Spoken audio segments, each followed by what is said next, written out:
Good Monday morning. Bill Loveridge here with Community Church of Loyalton's Daily Devotion. Today's devotion is somewhat of a short one, but it was rather convicting to me. It gives you something to chew on. It's called Extending God's Grace. It's by Max Lucado, and it comes out of the devotional Bible, Experiencing the Heart of Jesus. God's judgment has never been a problem for me. In fact, it always seemed right. Lightning bolts on Sodom, fire on Gomorrah. Good job, God. Egyptians swallowed by the Red Sea, they had it coming. 40 years of wandering to loosen the stiff necks of the Israelites, would have done it myself. Ananias and Sapphira, you bet. Discipline is easy for me to swallow, logical to assimilate, manageable, and appropriate. But God's grace? Anything but. Examples? How much time do you have? David the psalmist becomes David the warrior, but by God's grace becomes David the psalmist again. Peter denied Christ before he preached Christ.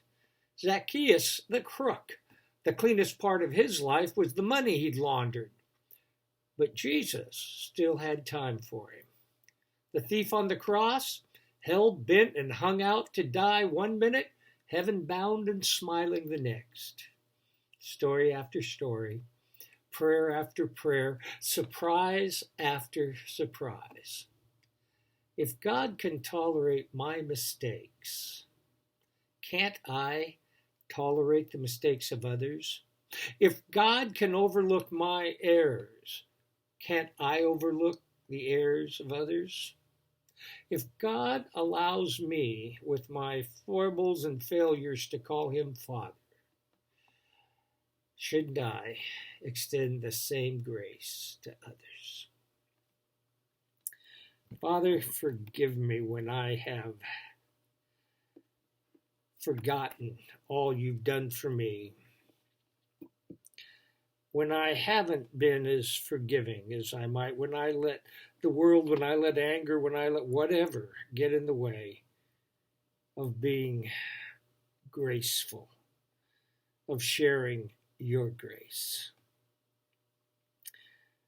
Father, keep working on me.